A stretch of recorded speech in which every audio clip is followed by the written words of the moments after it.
Hello, hello.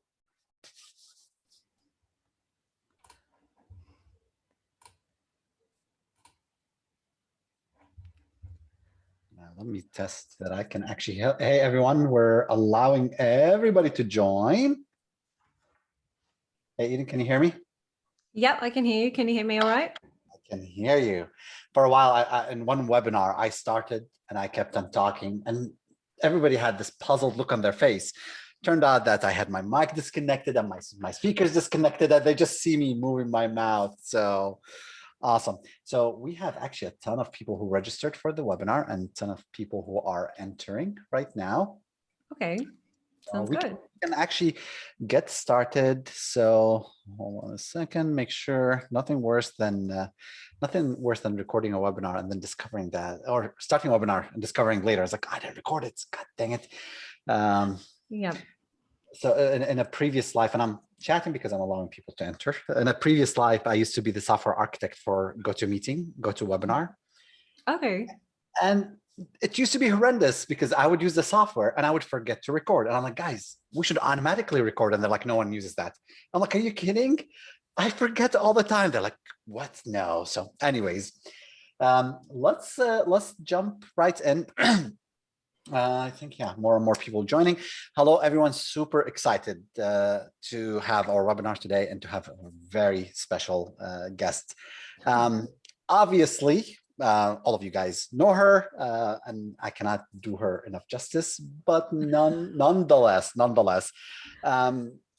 I think Simba had done a really amazing job of pulling people who were like, I'm like, hey, let's find people who we admire and who we really like and we are learning from, and let's invite them to come do webinars with us. So Eden I mean, I know you define yourself as a conversion copywriter, but to me, it's just so much more. Okay, yeah, you're also a marketing and acquisition strategist, and it really is kind of like a whole package put together. She's been doing it for a while, but at least this job since 2015, working with SaaS companies, with startups, D2C brands, really helping them increase revenue through optimizing creating landing page copy. I've seen some of a couple of the examples, really amazing copy. Added them to my swipe file. I always do that whenever I see amazing file. And you know what? If you don't follow her on LinkedIn, do that. But also look at the description, her description on LinkedIn, because I love this. Nothing better than results. You can say how amazing you are, but when you put results, that's very, very powerful. So there she mentions like a whole bunch of companies that she worked with, and she says like, results are pending. I'm like, that is really cool, because she will update that. She mentions a sales page that helped sell out a 40-person, hold on, let me see. I'm reading it, by the way. Okay. 40-person 2K marketing course during global pandemic. I love that. A native acquisition funnel. So basically that generated $1 million in sales in 1 month. So just quick housekeeping rules. I'm going to be on the chat answering any questions you might have. Send your questions. If I feel I can interrupt her in the middle and say, hey, we have a question. Otherwise, we'll keep the questions until the end. We will have a recording of the webinar. So if you have to drop off, there will be a recording. We'll send it to you guys as well. Eden, the floor is yours. Okay, great. So hang on, let me make sure I got all the tech bits set up, because like you said, there's nothing worse than starting a webinar and then going, oh, so you're not sharing the screen, or look, I'm sharing my inbox, or something like that, you know. So hang on just a second. Let's make sure we got all this set up. 2 seconds. Here we go. All right. Can you guys see my screen? We can. At least I can. Yeah, everybody can. Yes. Okay, so if you can, it's a good sign that everyone else can. Okay. So really, again, Khalid, you've gave me a really nice introduction there, so thank you very much. So, you know, my name is Eden. I'm a conversion copywriter. I go by conversion copywriter, but I really specialize in marketing strategies and acquisition strategies as well. And today we're going to be talking about one of my absolute favorite topics in copywriting and marketing in general, and that's landing pages that convert cold traffic. So just a really quick segue. Sorry, just a really quick intro. So I have a background in anthropology and direct sales, and that's mixed in. I segued from that into conversion copywriting about 6 years ago. And this mixed background has led to a very strong focus on the reader, the user, the customer, whatever you want to call it, experience in terms of figuring out what information they need from you and being able to help. There's a in terms of, for as a company, when we're selling a product, there's always messages that we want to share with our audience. But our audience doesn't always need to hear everything that we have to share about the product in order to convert. So really looking at trying to find where those messages match up and bridge that gap between what your audience needs to hear and what we want to say, and find that sweet spot to help them actually convert without overwhelming them with too much information. So this is definitely not going to be, there's going to be a lot of GIFs in this webinar. This is not going to be it's not going to be a fluffy webinar. I'm actually going to be walking you through it's a framework made up of 12 kind of core elements that I use when I'm approaching any cold traffic landing page. But just by including these elements, you can try and include all of them. And even if you don't manage to include all of them, just by having almost all of them on the page, it's going to help actually drive, it does help drive conversions up. So as I mentioned, so the reason why we use these elements is because they simply help guide the layout of the copy and the messages on the page to help this cold traffic convert. All right, so the problem that we all know with cold traffic is it's really easy. It's not really easy. It's the opposite. It's really hard. It's really hard to convert cold traffic. They're on social media, or they're reading a blog article and your ad jumps out at them and they're not in the mood. They're not even interested. They want to go back to reading their blog. They want to catch up with their friends. They want to check their LinkedIn DMs. They're not there to be sold to. So your ads are interrupting them, and that can reflect badly on you, but not if you handle that in the right way. So the big secret here of high converting landing pages for cold traffic is that the goal of your page is to move them through the 5 different stages of awareness. It's not to actually sell to them. Don't think you have to sell. Don't think you have to pitch. You're just going to take them. Your copy is there to take them by the hand and walk them through this unaware marketing stage of aware, this unaware all the way through to most aware with high intent.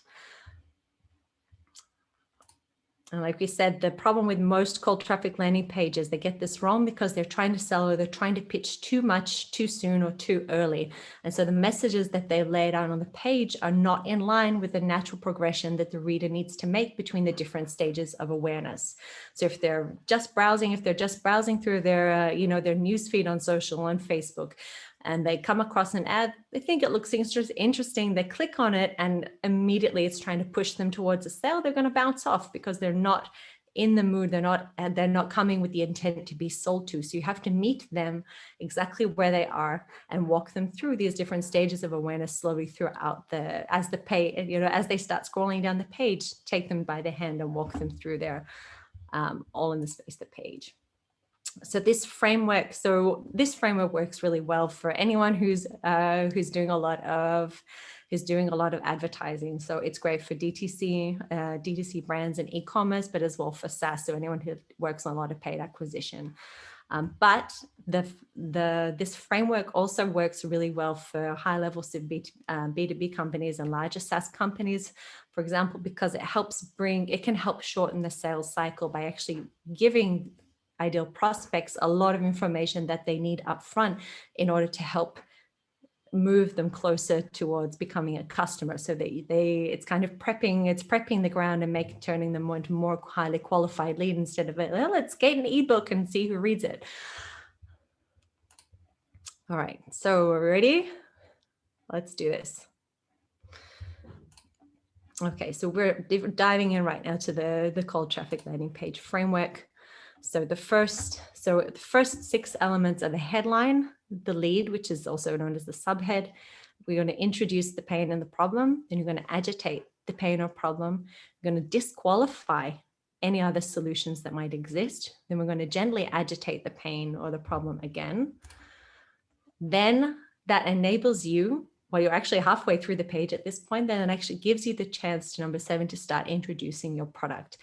Once you've introduced your product, you need to spell out how it works. And then you're going to introduce social proof. Then we'll work to eliminate any doubts or any risks that might have for the reader or the user at this point in time. And then 11 and 12, it's just driving home why they should choose you, why they should take action right now, and then finish off with a really strong call to action. All right, so let's put ourselves in our reader's shoes and we'll get started. So the headline, where it's starting from, the headline, once they've clicked through your ad and they landed on your landing page, they're in the unaware. They're completely unaware. They don't really know who you are. They don't really know what you're selling yet. They don't even know why they should listen to you. Something in the ad caught their interest and they've clicked through. So now that you've got their attention, you have to hold on to it. So the first rule with headlines is that you have to make sure it matches up with what you've mentioned in the ad. So that's really, we talk about AdSense a lot in marketing. So if you click on an ad that says buy one, get one free, and you land on the landing page, it says 50% off, that's a strong disconnect. It's going to make people confused and they're going to just simply bounce off or click away. So first, the first core rule of the headline is that it needs to match up with the copy and the ads before it. And the second, and this is where people struggle a lot with headlines, you just need to make sure that the headline is there to capture their attention. It's there to hold their attention and keep it as they're on the page. That's all there is to it. So hang on one second. So when we come to headlines, a lot of people struggle with them because there's so much emphasis. You know, Ogilvy said when you write your headline, you'll have spent 80 cents out of every marketing dollar. So that puts a lot of pressure on us to write a really good headline. So we often make the mistake of writing these really flowery or overly long or too short headlines in order to try and get people to read through the rest of the page. Whereas the headline, its core purpose is to get people to stop and to read and then to keep reading. And what Joseph, and I like to use the concept developed by Joseph Sugarman, who is a famous direct marketer, the slippery slope idea. So the headline, so every line of copy on the landing page should flow from one right to the next. And so you actually find yourself reading each line one after the other. So it flows really like a story. And so then it's actually interesting. It's actually very easy to keep moving from one to another. We find, for example, in SaaS or in e-commerce, we find that people like to have these really short, sharp, choppy headlines because that's cool, or it's short copy and people don't read online. And that's really not true. People will read if it's interesting. People will read if it speaks to them. People will read if something is written well. So by just keeping the focus on the headline, sorry, hang on. So simply keep the focus on writing a compelling sentence that's going to want a reader that's going to actually encourage them to read more on the page. Now, there are 1,000,001 ways that you can write a headline, and in the slides, I'll be including some links to some great headline formulas. But here are some quick tips that I like to refer to when writing the headline for a landing page. You can base it off a question. So that's really breaking through the fourth wall and connecting with the reader. You can base it off an interesting fact or statistic. Base it off a deep-seated, under the surface desire, hope, or fear that we know this audience is likely to have, even if they can't articulate it themselves right now. Okay, and when you are looking at your own headlines yourself, so just ask yourself, if I were to read this headline, if I were to click through on Facebook or click through on LinkedIn, would I actually want to keep reading? Would I actually want to read more? So that's kind of what you can use to gauge yourself is in the headline is compelling. So here's one great example that I like. Sending your scheduling link shouldn't feel weird. So immediately it's speaking to a deep-seated pain or a deep-seated struggle that people have, even if they can't really articulate it, but it's actually also written in a very conversational tone by Savvy Cal. So again, people feel weird. It's something people feel uncomfortable, even if they haven't quite been able to put their finger on it up until this point. This headline calls it out front and center, and it compels you to want to read more. So why does it feel weird in the first place? And then what are they doing to actually solve that pain or problem? I love it because I mean, there's discussion sometimes about sending that, like, kind of the meeting link and calendars, and it just hits it on its nail. It's like, here, it shouldn't feel weird. I'm like, oh, this actually would make me want to read more. I'm like, okay, tell me, as opposed to, well, here's what we offer. I'm like, oh, you're just another, like, company that offers that. Very powerful. I love it. Yeah, absolutely. And the same, this is an example from Proposify. So this is how you close. It's like, so wait, what? They don't give everything away in a headline. It's not like a title of an essay or a title in a chapter of of a chapter in a book. It's not giving you away all the information in the headline. It's actually giving you a little taste. It's piquing your curiosity, making you want to learn more. So this is how you close. What do you mean by this is how you close? And then it actually starts to explain, so this is the proposal software and this is what it actually helps you do. So it's actually hinting at that there's a better way to be doing things, but it doesn't give it all. It doesn't give it all away so that people just will lose interest and click away and back. Here are two. So those were SaaS examples. Here's a couple of examples from some D2C editorials that were also, so basically long form landing pages in a story-based format. So here they're both, the first one, for example, is hinting at a deep-seated need of people, women that are looking for a shampoo that's going to make their hair thick and luscious. So it's speaking to a deep emotional need. And it's also written like a story. It's written almost like a magazine article that someone would pick up and start reading. And the same thing as well for the second, dreaming of Hollywood hair. So it's speaking to them on a subconscious, on a deep level, even if they weren't thinking about Hollywood hair or thinking about this while they were browsing their newsfeed. The fact that it's giving them a bit of information. It's showing them we're going to give you 3 tips in order how to make this transformation. It can help capture their attention.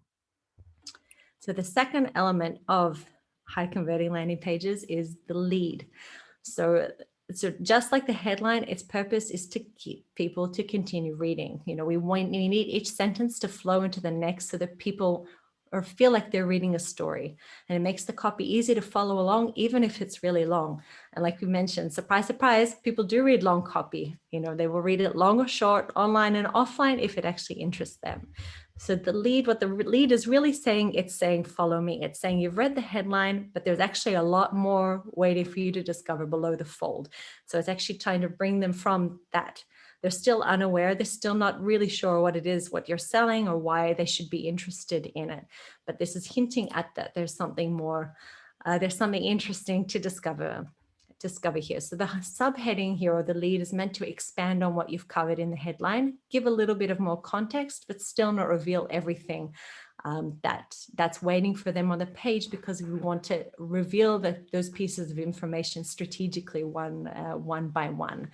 And I have to say, this is something that I had to learn the hard way when I used to do direct sales. When I used to do product demos, you can start speaking with someone who you've just met and demonstrating to them a product, and you want to tell them all these amazing things that this product does and why it's fantastic and why it's great for them and how it can help so many people. But when you give them too much information up front, it's just overwhelming. They don't know what to focus on. They don't know which feature is most important. They're just completely overwhelmed with information, and they'll actually just leave. So again, the lead is helping them bring them below the fold, leading them into this, hinting that there's going to be more information waiting for them, and that it's going to be revealed piece by piece and not just in this kind of huge knowledge, huge brain dump. So a few examples that I've included here for Hotjar. So traditional web analytics tools help you analyze traffic data, but numbers alone can't tell you what users really do on your site. Hotjar will. So it's hinting, expanding on what you have there in the headline, and it's hinting at how Hotjar is helping to solve that, but it's not actually giving away all the information there on the page. All right, and the third element is now, some marketers might be familiar with this, with the pain agitation solution. It's just that framework in helping to position your product against a pain that it solves.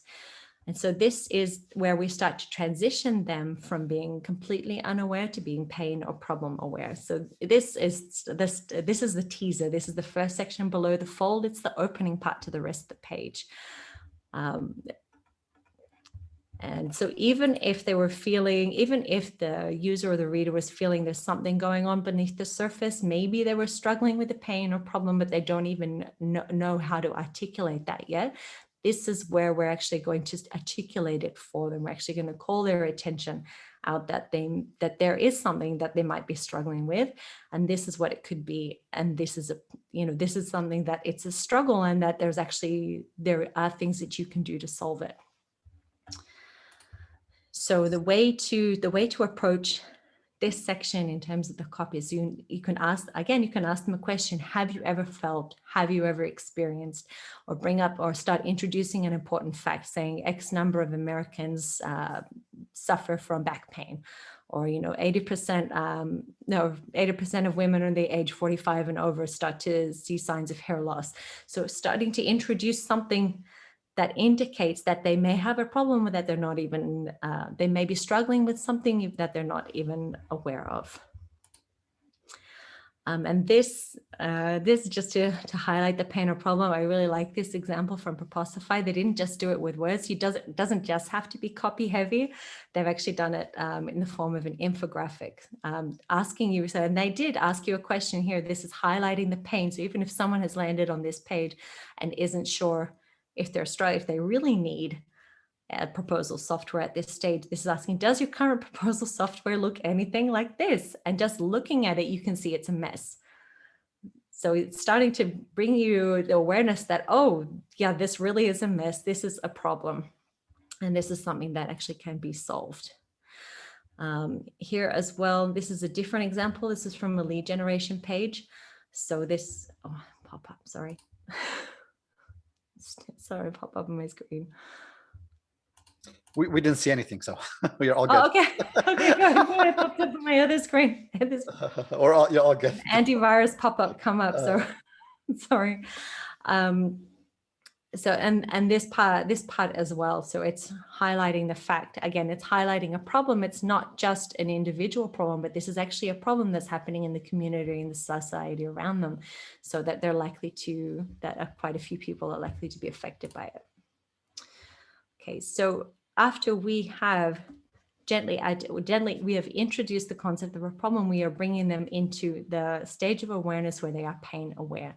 And so because they're now in pain aware, we're going to agitate the problem. We're going to press on it a little bit to make them see, to help them realize that this is something that does need taking care of. Because a lot of people, it's like the description of someone who gets a stone in their shoe. There's some people who they're walking along, they'll get a stone in their shoe and they'll keep walking. They'll walk all day with a stone in their shoe, and only at the end of the day, when they take their shoes off, they'll throw the stone out. There are other people who feel the stone and immediately will take their shoe off and get rid of the stone. Some people are happy to deal with the pain because they're not ready to solve it, or they're in denial about solving it, just like a stone in their shoe. So here we're going to actually agitate the problem a little bit. We're going to press on a little bit, make it seem like actually it's really not comfortable to walk around with a stone in your shoe. It's really not nice to have this problem, and that there is an opportunity, that there is something that you can do to fix it. So again, pressing on the pain or problem can make them realize that this is not something that's going to go away by itself like a stone in a shoe. It's not going to disappear immediately, and that it can be taken care of. So here, for example, so this is a great example of agitation here. This is from a SaaS product website. So, sure, there are some tools around that can help you do research faster, but you and your team still have to do the grunt work. You still have to spend precious time sifting through piles of data. And this is a huge time suck. And so this is just highlighting the pain that they can't automate market research, and pressing on that pain that even if they are able to do things manually and do it fairly quickly, it still does take an awful lot of time. And another example here as well, pressing on the pain. So this is going off the lead generation example we had before as well. So it says, so that was leading into that. So UK, sorry.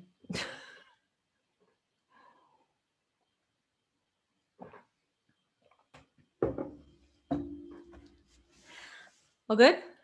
You're all good. Yeah, yeah. Okay. I just had to deal with 3 kids that just walked in, and I'm like, really, guys? All the signs, webinar, do not enter. They're like, we came to attend. I'm like, I don't think you'll understand. Go upstairs. So you're all good. Okay, totally get it. So here again, so this is just here, for example, so this page was talking about difficulties that people have with their pensions. So, or they might be struggling with UK pensions, and I know it's a bit hard to see. I thought the resolution was bigger, so I'm sorry. If you can't see, we'll get the slides after, you'll be able to see it more clearly. But it's talking about that it's not just any one person that might be struggling. This is actually a wider problem. And so that this is a big problem, and a lot of people are starting to feel the pain of this. So it's really kind of heightening the urgency that this is something that that needs to be taken care of. And what I like to do here, and this is something, this is an element that doesn't necessarily apply to every single landing page, but once you've talked about the problem and once we've started to agitate, to press on it a little bit to make them realize that this is something that they should be taking care of. Now, this is a point where you can start to disqualify other potential solutions that they might start. So this is actually, instead of letting them stay stuck in the pain and thinking only on the pain, we're taking the focus off the pain, and we're showing them that we're introducing the idea that there are things that people are trying in order to help solve this. But at the same time, you're disqualifying those solutions. So that is also setting you up to introduce your product as the most viable solution out of everything else that you've covered so far. And this works because it follows the natural order of things and these stages of awareness. So if they were unaware when they started on this page, they became pain and problem aware. Now they're bringing them to solution aware. So for example, when people normally have a problem, what did they do? They might ask a friend, they might ask a parent, a partner, they might do a Google search, they might go rub around in their medicine cabinet looking for something, they might hop on Reddit. So your job here is to show that these other things that they could be doing, not necessarily naming competitors, actual competitors in the space, but other things that they might look to do to help solve this pain or problem, that these are how the product that you have, you're disqualifying them. So it's helping you set up for how your product is better positioned to help solve this pain. Because a lot of solutions, too early. A lot of solutions are kind of cover-ups. So they're temporary fixes for pains or problems, whereas a lot of other solutions or products out there actually treat the root cause of the problem, or provide a longer lasting solution. So that's one of the things that you can do to contrast that. So here's one example, and Basecamp does this really, really well on one of the pages. So they show example before switching to Basecamp. So this is the pain or problem, they're highlighting. Our customers tried everything before switching, and it shows the mess of all the different apps that people were trying, all the different combinations. And then it's actually pressing, and it presses on the, they're introducing the pain that it didn't work, and they're agitating the pain, and then they disqualify these solutions right here on the page. So they've said they tried these solutions. Did these tools work? Nope. Well, here's a taste of what they said when we asked them, how they felt after switch, before they switched to Basecamp. So actually, they're really calling out very clearly here that there's other solutions out there that people might be using to help try and solve this problem, but they still don't solve this exact problem. And now, so once we've kind of disqualified any other competing solutions out there, we can go back to agitating the problem. So agitating sounds really intense, but it's just kind of a gently leaning back into the problem. So we've disqualified the solution. So anyway, the tension is starting to build up in terms of what emotions they might be feeling when they're scrolling through the page. So we've discussed the pain, we've discussed the problem, agitated it, we've shown them that there's other solutions out there and they don't necessarily, they don't work very well in terms of treating this. So there is a naturally there is kind of agitation because they're definitely pain aware, they're feeling it, and they now they realize that there's some things out there that don't help them. So they're definitely solution aware. They are in the position to actually look for a solution. And this is what the second agitation is, because again, it's bringing to that point that, yeah, actually this is something that needs to be taken care of. Just like with Basecamp, it's like we could keep using Slack and Trello and this and like 10 other different apps to get it done. But at the end of the day, this, like, it's just going to keep going on and on and on, just dragging on using all these different apps, where it's something that where we need to fix that. Here's an example just of agitating again. This is an e-commerce example. So it was discussing, so this was taken from another e-commerce long form landing page. So it was discussing female hair loss. It was saying, so even though they discussed, it discussed, even though that she tried different solutions along the way, it was still, hair loss was still accelerating, that this is something that she was struggling with. Okay, and now gets the fun part. So we've gone through 6 elements so far of the landing page. We're about halfway through the landing page already, and we haven't mentioned our product at all. All of this page, the first entire half of the page, has been focused entirely on the user and what's happening in the user's world. And so because we've spent all this time talking about them, we're in the perfect position to start introducing messages about the products that we have, and specifically what it does and how it helps solve their problem. So now we've gently taken them we've transitioned them from unaware to pain aware to solution aware, and now we're transitioning them into product aware. So introducing our product and how it's best positioned to solve that.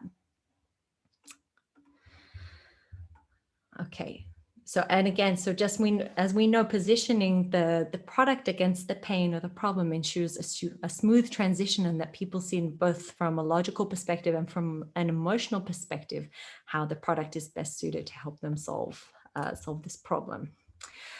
So when you come to do it, the one thing that you need to pay attention to is that when people are coming from pain problem stage of awareness from the solution aware, their emotions are really high and they might be feeling a bit tense, so because there's now a natural urgency in wanting to solve this burning problem. So we're not going to dive right into a dry bullet list of features saying it does this and this and this and this and this, because it's not going to resonate well with them. That's going to come across as too dry and too logical. We need to balance that out gently by connecting the benefits. We're going to be connecting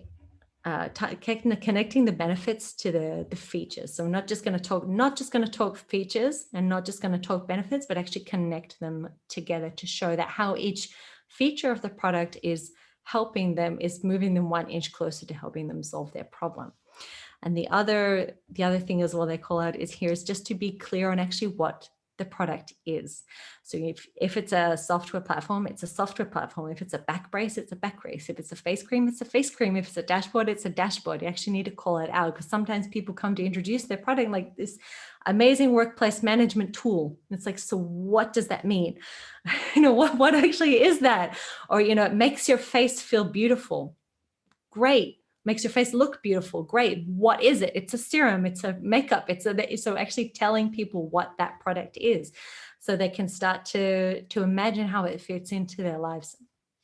And actually make sure it's really clear that you're communicating what the product is, so that they can grasp what it is they do. So here is an example. So this is just, so now on this landing page, they've gone through the first half of the page where they've talked about the user, and now they've come to introduce their product, which is an AI-based tool that helps marketers to conduct market research. So again, it tells you immediately in the headline what it is, and right underneath it it explains what it uses and how it solves the problem for them immediately. And as well, this is going back to another example from SavvyCal. So they've been half the page. There's one about how they've talked about how awkward it is to send a scheduling link to someone else. And now they've come to introduce their product. They say finally a scheduling tool that both the sender and the recipient will love. So it's segueing into, so again, a scheduling tool. It's extremely clear what it is. You know what it is and how it works, and that it's something that both you're going to love and that the sender is going to love as well. So it's something that is easing that pain as well, but it's also talking about it in an emotional sense. It's something that you're going to love instead of something you're going to feel weird and uncomfortable about. All right, and now, so once we've introduced the product, so now we're getting deep into the product stage of awareness. Now we have more room, we have more space. We've given the reader so much up front, it now gives us the ability to talk about the product that we have. So once you've given them the high level overview of what it is and talked about some of the features when you just briefly introduce the product, now we can dive a bit deeper into it. So what I mean, again, it's not giving them a dry bullet list of all the different features. We're actually going to be showing them is spelling out how it works, because we want them to imagine how this product fits into their lives. We want them to make that connection with how it applies practically in terms of their day-to-day lives. So we want them to imagine as if they've already ordered the product, or they've just logged into the, this just signed up for the software and they're going to jump in and start using it. They're unboxing it right now. This keeps the focus on the product as the vehicle for the transformation your reader is looking to achieve, and doesn't just leave the focus on the product itself. It helps show how the product is fitting into their lives in order to enable that transformation, to relieve that pain or problem and bring them to the stage of happiness where there's no more pain or problem that needs solving. Again, in terms of spelling it out, how it works, we briefly and clearly describe how they use it. Just the fact that you're going to describe how they're going to start using the product, it sets up the right expectations and it reduces the fear of the unknown. So any new user, this is the first time they've met you. This is the first time they met your brand. This first time they met your product. Again, this is not like the 5th retargeting ad that they've seen after 5 weeks of being bombarded by your ads on Facebook and any other platform. This is the first time they're interacting with you. So this already is setting up the right expectations from the beginning.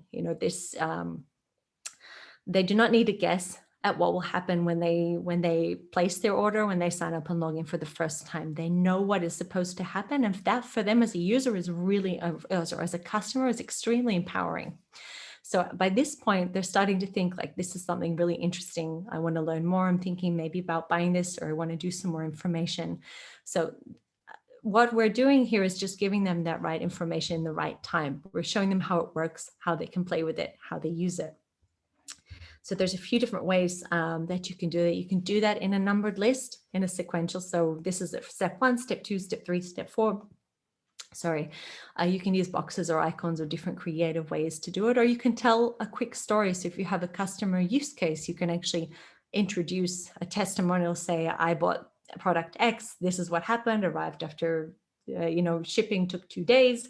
I opened it, started using in 2 weeks. I saw amazing results, something like that. So actually just to show the natural order of things, how they start using your product.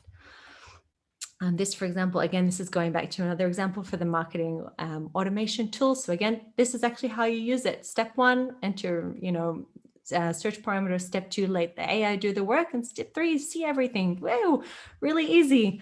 And the fact that you've broken it down into steps as well makes it seem easy, because they've been struggling with a pain or problem, or they've become aware that they have this pain or problem, and they want something that's going to be easy. They don't want something that's going to be more complicated or make their life more difficult than it already is. They want something that's going to actually help them and make their life easier, as well as easing the pain. Example, and here as well, here's an example from the hair loss shampoo. Again, it actually explains how they're going to use the product. It's before they even actually get it at the first time, how to use it, how to apply it, what they're going to feel the first time, and then what they do with their hair even after they've used it. So just to really walk them through and show them what is actually going to happen to them step by step. So they can actually picture. So this as well, they actually picture themselves, massaging their head with this shampoo, wondering how it feels, how much they have to put on their hand. So they're already thinking quantities, they're thinking how the bottle looks, how the bottle might feel in their hand, all these kinds of things. It's really powerful in terms of connecting them to the product that you have, even if they've never touched it before. Again, even if this is the first time that they've seen it or they've come across it. All right, and now, sorry. You can jump in and do some of the talking too if you want. I'm doing all the talking. I'm learning. I am really learning, and I have questions as you're saying. I'm like, I'll wait. So Okay. Okay, we're almost done. 9, and we got to 12, so we're almost done here. So in terms of so now at this point, we've spoken about the product, we've described the product, we've, from the first time they've landed on the page, and we're walking them slowly through these different stages of awareness. So after they become product aware, the next natural progression is to become most aware. That's it. Yes, this is a great product. This is helping me solve something. It's helping me achieve this kind of transformation that I'm looking for in my life. And we want to bring them to that point where it's like, actually, yeah, I do want to buy, or yes, I would like to sign up, or yeah, I want to drop in my details in this lead gen form, and I actually want someone to contact me. So at this point as well, now that we've made all these claims about the product, this is the best point to back it up with social proof. One of the best things is anytime you make a claim on the page about your product, what it does, how it works, everything you need to have, it's great. The more third-party evidence that you can have to actually verify those claims, because again, this is the first time they come interact with you. They don't know, unless you're Coca-Cola and everyone knows you by brand name and colors. They don't really know who you are. They're not sure if they can trust you yet. So even though they think, wow, this is great, wow, I'm really interested in buying, you need to give them those reasons to trust you. So really introducing the social proof here. Again, at this point, they'll be likely to be very interested in taking action, but we need to give them those reasons, extra reasons to believe that what we're saying is true, because obviously, obviously the product is great, but we need to make sure that that they know, that they can be absolutely sure that it's great. So what's different kinds of social proof that you can use? You can include survey results, like 90% of customers after 3 weeks saw results, or 95% of customers would recommend this product to a friend. Statistics and things like that, user test results. So if a user has actually tried a product themselves and how it helped them achieve that transformation that they were looking for, helped alleviate that pain. Media mentions, if anyone has called it out in the media, if it's been featured on a TV show, it's been featured, YouTube, a famous blogger, influencers, people have recommended this product. And if, of course, it's not necessarily going to work for these larger B2B and enterprise companies, but then you can include clients, for example, client logos or high-level testimonials from clients that have used the product or do engage with the services and that are very happy with them. So here's a couple of examples of social proof. This one is one of my favorites from Better Proposals. They have a widget that it actually does update every 24 hours. So it tells you how much business was won in the last 24 hours thanks to their SaaS product. So that is something that's really powerful. It's not just, this is a great proposal software. Hey, actually, in the last 24 hours, this is how much business this proposal software helped generate, the dollar value. And actually, as well, it also includes the logos of companies that like to use, big companies that like to use this software as well. As well, this is also a different SaaS product. So they have here, join over 7,000 small businesses and their teams. They've included, they've got independent reviews on Google and Capterra and G2 and things like that. And they'd included some as well on the page to help back that up. So everything they've said on the page to this point, it's great. Oh, but now actually other people are verifying that what we're saying is true. So that's just making your argument all the more stronger. And here's another example from the vitamin brand Ritual as well. Skeptics speak. So with millions of bottles delivered, discover what Ritual users actually have to say. So often we find that people when it comes to supplements or when it comes to health products, they can be really skeptical because there's a lot of shady shady businesses out there, unfortunately. So they're actually address this head on by saying, so if you have any doubts up to this point, here's what people who are skeptical just like you actually have to say about using this product. So that's really a really strong way of calling it out. So now we are in, all right, so we have really walked them through all the different stages of awareness. Just to recap, so kind of almost at the end. So we walked through the headline, the lead, the pain, the agitated the pain. We disqualified other solutions. We've agitated the pain again. We introduced the product. We've walked through how it works. We've given them social proof to prove that what we're saying is true and why they should listen to us. And now we're coming to the stage where we're really going to eliminate all doubt. So it's helping them transition. This is the hardest transition of all, between transitioning them from product aware to most aware, from, hey, that's a great product, yeah, maybe next time, and clicking away to, actually, this is a great product, actually I want to buy it now, or I want to leave my details, or I want to, sign up for this free trial. So one of the ways to do that is just to get rid of any, again, trying to get rid of any risk, any doubt, anything that might trigger any kind of negative reaction for them. So, we want to minimize the risk to the point that it's insignificant compared to the value that they could get by choosing to buy or sign up right now. So here is where you can actually bring the focus to the brand or the company and actually take the focus away from the product. Actually, we haven't mentioned the brand or company up until this point. We've actually talked only about the product and how it fits in the context of our user. This has been so user focused, and only now when we're coming to the end, oh, by the way, we're also a really awesome company. We're also socially responsible. We also promise free shipping. We also have a warranty, we have a money back guarantee, we have free trial, no credit card required.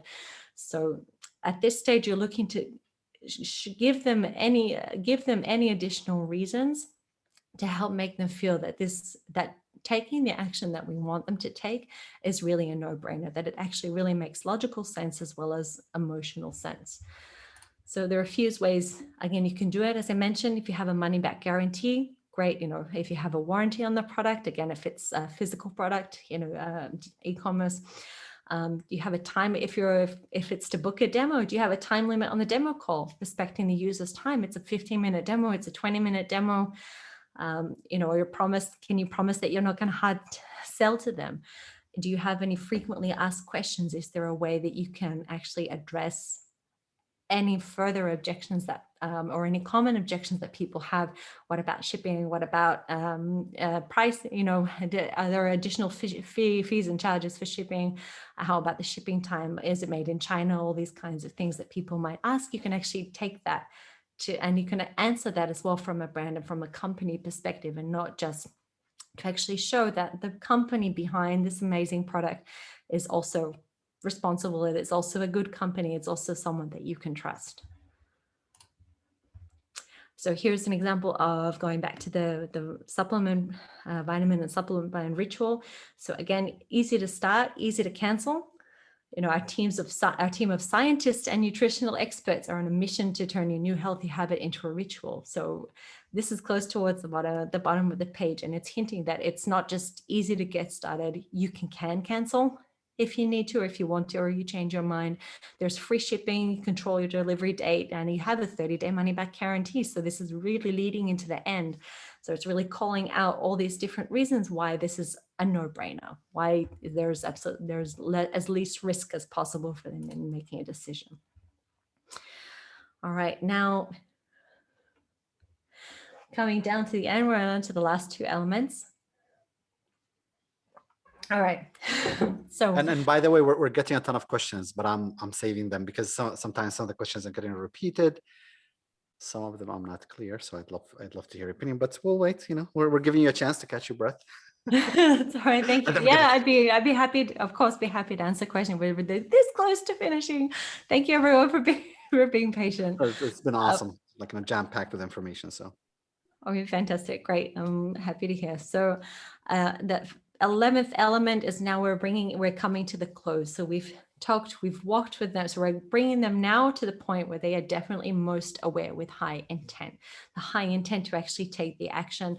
They are this close to actually converting on the page. We just need actually to help give them that little bit nudge, that little bit of encouragement to actually help them, encourage them to take that action.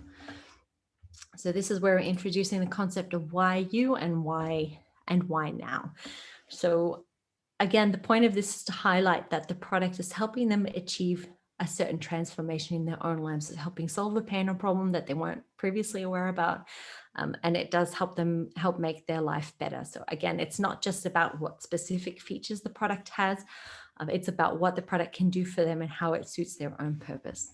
So this can be really simple. This is not like a huge section of the page. It can be as simple as like a single sentence or 1 or 2 lines just prior to the final CTA button or the lead gen form at the end of the page to drive this final thought home. Here is another example again from SavvyCal. So again, this is just prior to the final CTA, which we can see down the bottom. So it says, again, switch to SavvyCal in 15 minutes or less. Why you should do this and why you should do it now. It takes only 15 minutes to do it. It's 100% free. There's a checklist. You get help from the founder. Really answering there are any other final doubts or final reasons why, what should be stopping them from moving forward right now. It's really removing all of those barriers to conversion. And as well here, this is another example for the SaaS product. Again, there's no catch, no hard pitch, just a peek at how easy it can be for you to get the data. It's only 15 minutes and you can book the demo right now. So it's not, so it's really removing, there's no risk. There's going to be no, it's not going to be a sales call. It is actually just going to be a demo and then it's only 15 minutes. And so that's it. And the last, yeah, lucky last element number 12 of these cold traffic landing pages is the strong call to action. So we have come a really long way from the user being or the reader being completely unaware when they first land on the page to walking them through to the point where they're actually most aware with high intent. This has been a long journey. Literally, when someone's reading the landing page, they can do this in 5 minutes. But we're now ready to finish off the close with a really strong call to action. So we've walked everyone through it. We've walked these readers hand in hand through all these different stages. So now by having set up everything to this point, the final call to action is really, really easy to do because we've reduced any risks, any doubts of anything of what might potentially go wrong, or if it doesn't work, or if we've reduced that amount of risk. It's insignificant compared to the value of what they'll get if they actually take action now. And so, and again, because the focus of this page has been so much on the customer's journey, the reader's journey, asking them to take this final step is very easy. So it's just as simple as finishing off with a strong, clear action-based or value-based CTA. So, and that can be just as simple as, so this is one, again, for the hair loss shampoo. So again, benefits, best prices, exclusive, complimentary, cancel, achieve your goals and subscribe now. That's it. That's a CTA, again, leading into those last final objections that people might have, and immediately the CTA is at the bottom. It's setting them up for reducing any possible barriers to conversion really right before the actual point of conversion, which is the call to action. This is a different example from SEMrush. Again, get started today, get 7 days of full access, cancel anytime, start your free trial. Boom, very clear and straight to the point. This is another one from another SaaS product. So get started with easy time tracking in under a minute with no credit card. Boom, again, just those last final potential, maybe not, maybe it's going to be difficult, answers all those objections. Boom, the call to action. So that's it. That's all the 12 elements. It sounds really long. Once you put them into practice, though, it really helps drive conversions on cold traffic landing pages. And may your cold traffic landing pages never be as confusing or as awkward as this GIF. So. Oh, I love it. That's really informative, by the way. So a ton of questions. I'm just going to make a couple of comments, just kind of thinking about it, because sometimes you get to the site and right away they're like, contact us. And I'm like, dude, I don't know who you are. Wait, give me a minute just to understand. And believe me, I always tell people, I'm like, when I decide to contact a company because they've convinced me, I will find that contact us button or whatever button you want to call it. Now, don't do something as silly as hiding it, but at the same time, like, don't show it to you. I'm like, I've been there, and I'm like, right away, contact us. I'm like, I don't know, you wait, give me a minute to recover, and that's really what I love is like, taking the reader through that progression where it's like, oh yeah, here's a problem. Oh yes, I mean, Savvy Cal, where I'm like, oh, yes, it is awkward. Yes. Like, you know what I'm saying? But no Yeah. one had ever really spelled it out until I saw it. And I'm like, yes, I completely agree. Thank you for putting like, my thoughts into words. So let's jump through the questions. And I'm gonna go in order as much as I can because some of them came through the question and some of them came through the chat. So we'll get through them. First question: do these examples only apply? Let me put this over here so it doesn't look like I'm looking away from people. Do these examples only apply to traffic coming from ads, or is it also for non-ad pages? If it is also for non-ad pages, then many of these headlines, this is how you So close. they can, for example, I mean, you can set yeah, sorry, Go sorry. ahead. I think Okay, I I like, had a bad connection, or you had a bad connection. Go for it. okay, Go for it. sorry. So I didn't cut you off. You were cut off. It was Zoom's fault.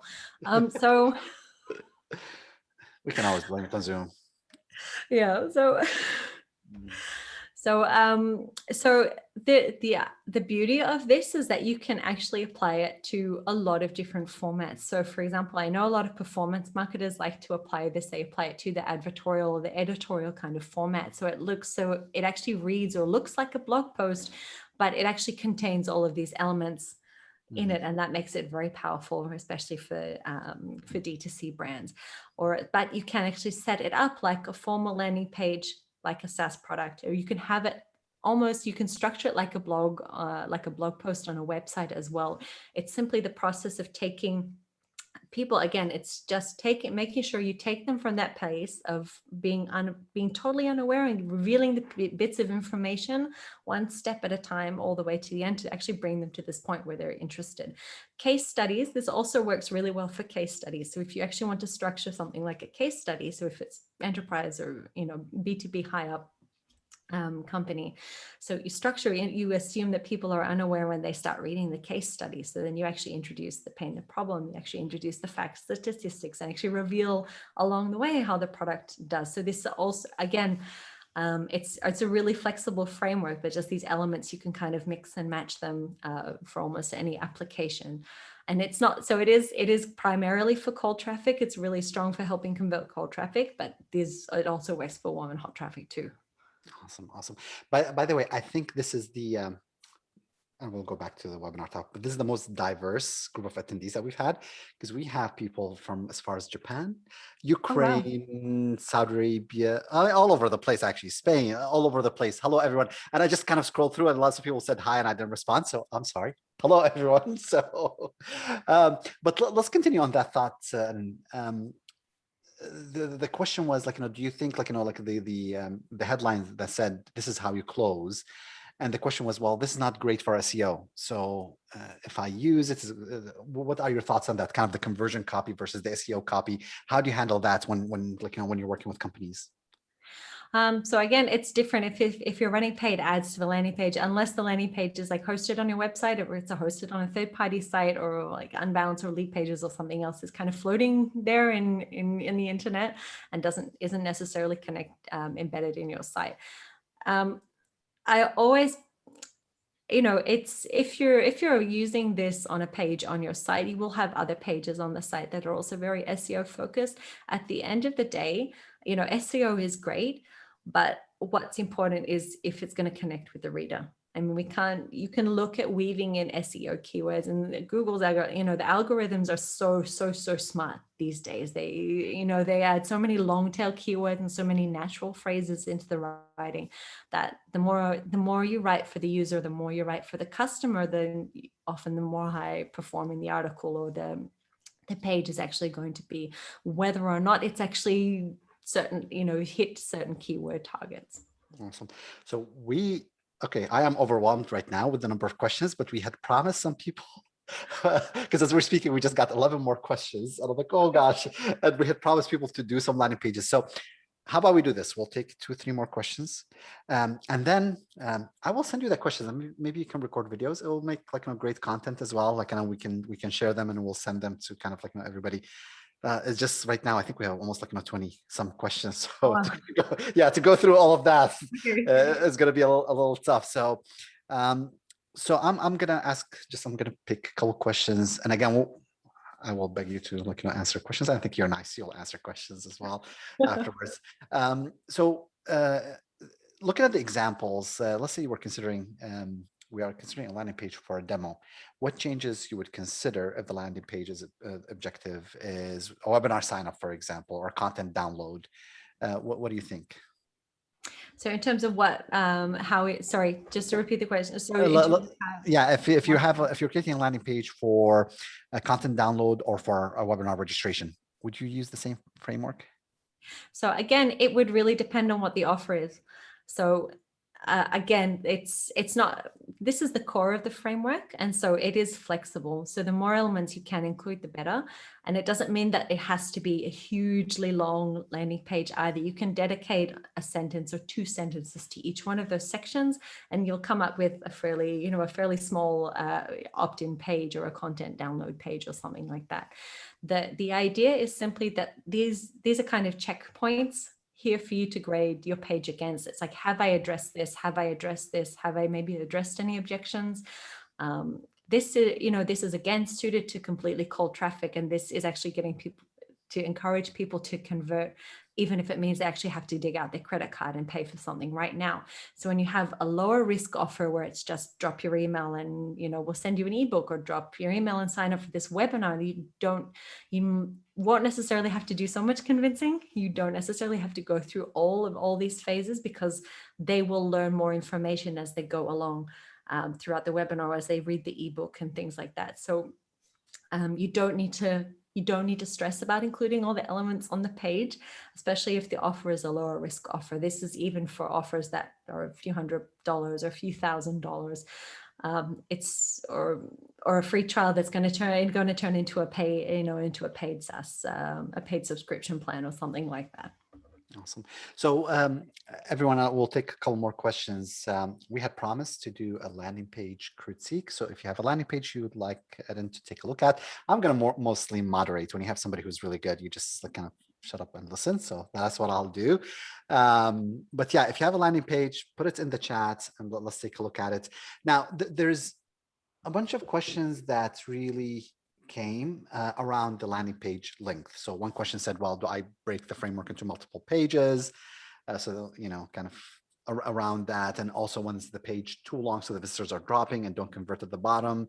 Are there guidelines for when there's just too much copy and then people are scrolling? I don't know, what are your thoughts on that? Yeah. So one of the other ways, so you can include, so again, if you're looking at specifically a landing page, so you really want to have one core CTA. That doesn't mean that you can't hide that CTA further up in other sections on the page. It does, and again, it doesn't mean that you have to leave the only CTA down at the bottom. So there are a few different ways that you can nudge that same CTA in, because we want them to take one action by the time that they've read through this, they've gotten to the bottom of this page. We don't really want to be including a link to a blog post or something else, or a link to take them to an About Us page or to somewhere else. We want to keep the reader's attention focused on the one action that we want them to take. So that said, there are different sections throughout the page where you can put the same CTA in at different breaks. So for example, when you start to talk, you start to disqualify other solutions. So when you're back up at the top, so you've talked about the pain or problem. Again, it can be 1 or 2 sentences, agitate a little bit, 1 to 2 sentences, start to introduce the other solutions that might be out there. Then you can actually have a small box, or have another CTA that says, actually, there's a better solution out there. Click here to learn more, or click here to try now, or it will take them to it will lead them to the same CTA. You can also use a text link inside the copy. So you can include, when you start to talk about the product, you can actually link through to whether it's a checkout page or a sign up page or whatever you have, whatever the next step is after the landing page. You can actually include it as a text link as well in the body of the copy. So it's not, they have to scroll all the way through the page to get to the one CTA at the bottom. I like that. And I'm a I've learned over the years to be a big believer in long copy landing pages. And people are like, no, it doesn't work. I'm like, you know what? If you're able to create intriguing copy, I will read every word, and if I'm not intrigued, I'm like, I don't care if it's short or long, I'm just not going to read it. But if you're able to capture my attention and I'm like, this is interesting, and I keep on reading.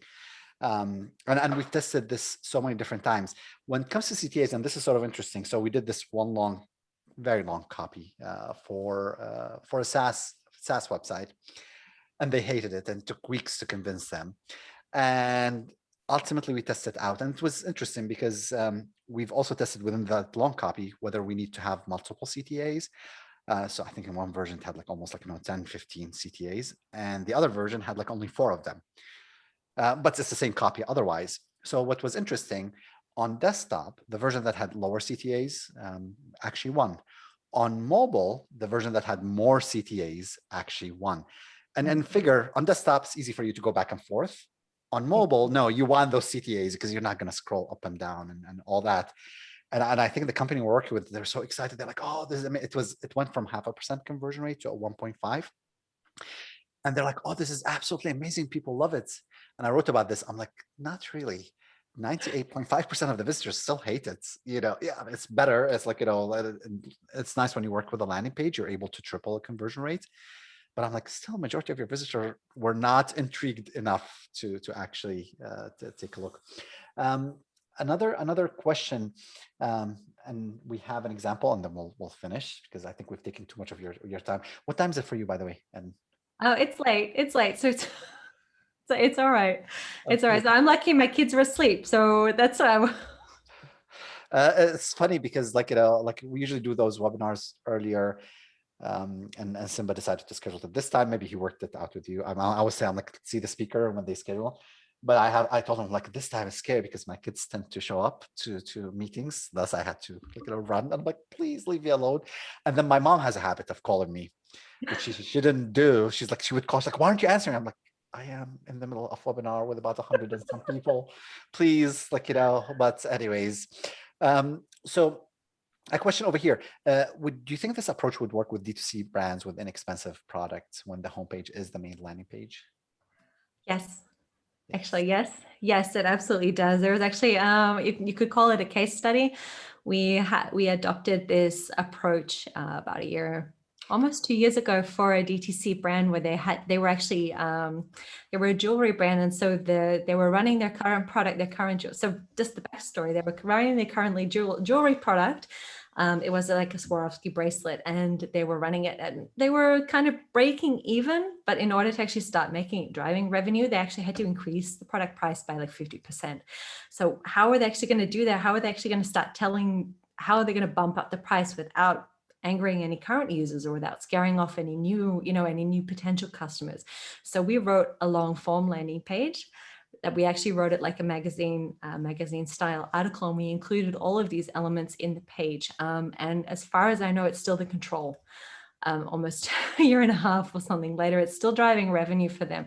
So not only was it able to we pushed the price of the bracelet from $60 to $90. You can do it for a product that's even a few $100s, as long because what it does, it simply walks them through the different stages. It explains why the product is valuable, why it's worth the amount that it's worth, and it gives them a reason. It gives them a way to connect with the value of the product, just beyond the nuts and bolts of it, just beyond okay, it's a bit of leather and some Swarovskis, how much could it cost? It's like, no, actually this was designed, this is a product, it was handmade, etc. You actually tell the story of the product behind that as well, and give them a chance to bond with the with the testimonials, with everything else that they had about the product. I like that. A lot. So I'm gonna share, and this is the one landing page that we're gonna take a look at. And Claire is super smart because she sent me the question, and then I didn't pick the question. It's like, well, I'll give you the landing page to take a look at. How about that? So I'm like, am I sharing the right screen? Does it show? I can't even pronounce the name of the website. It's a financial landing page, correct? I think for it looks like credit card form. And her question was about this short, small prints, and how sometimes it freaks people out. And I'll tell people, I'm like, I'm selling my kidney to you without actually knowing. How do you deal with that? And before you answer, I'll give you a second to take a look at the page, but I'll give, I have this rule when it comes to landing pages, by the way. I would tell them I like to take the landing page copy, and I hope I assume that's in a completely different language. So this has been semi-translated. I did Google Translate to understand what it is, but I should be able to tell the CTA without you actually having to explain to me if it's in a foreign language that I can't even speak. And in this case, I think this is the CTA. I hope it's the CTA. If it's not, then then there's an issue. But how do you deal with this? How do you deal with this small print on a landing page, by the way? So there's there's two different ways that you can go about it. And I remember this is something I once did with a performance marketing agency. They had leads that were coming through. There was no fine print. There was really almost no barriers to conversion. And the leads that coming through were really not qualified. They weren't picking up the phone. They weren't answering. They weren't returning calls. They weren't opening their emails that they got sent, nothing. So we actually included microcopy next to the CTA that said, if you click, if you fill in your details, someone is actually going to call you on the phone, or someone is going to send you an email, someone is going to talk to you about this. The conversion rate dropped, but the quality of the leads improved tremendously. So it really depends if the leads are good quality, if the leads are converting well, even after they're doing this. I mean, that's kind of the goal of the landing page. It's nice to have a high converting landing page, but if you have a high converting landing page and then lower conversions at the bottom of the funnel, there's a disconnect there. You can have a lower landing page conversion and actually a higher conversion rate for those leads at the bottom of the funnel. And that's an indication that it's a good landing page. And that means you have to work less hard to close all of those leads. So even though it's not maybe generating so many leads, the leads that are coming through are more likely to close.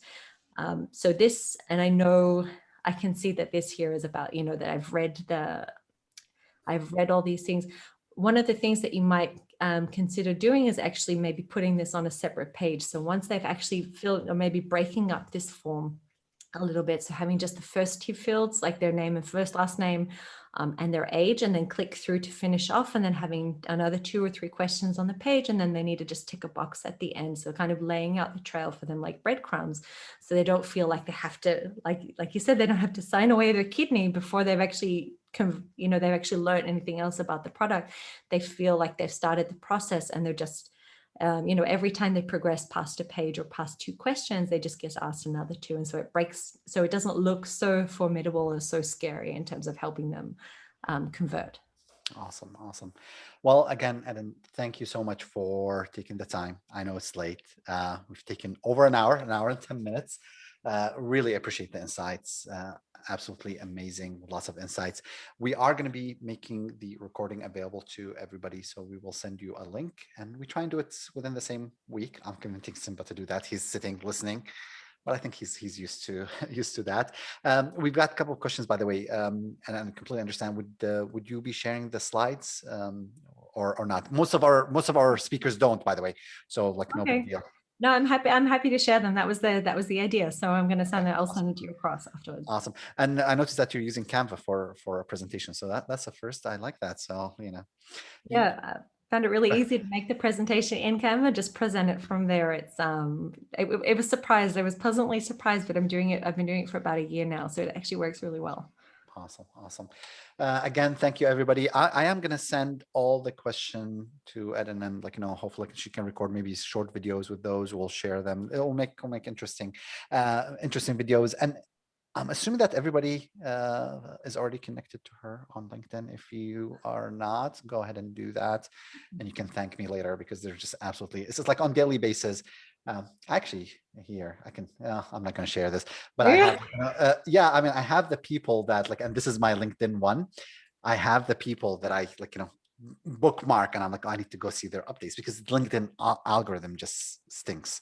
So I'm like, oh, and then you're I think we're on top of that list. So awesome, everybody. Thank you, everyone, for joining us. I hope that you found this very useful, and you've learned a lot. I very much learned a lot myself, and we will talk to you guys soon, everybody. Take care. That's all right. Thanks, guys. Thanks for coming. Bye. It was nice meeting you.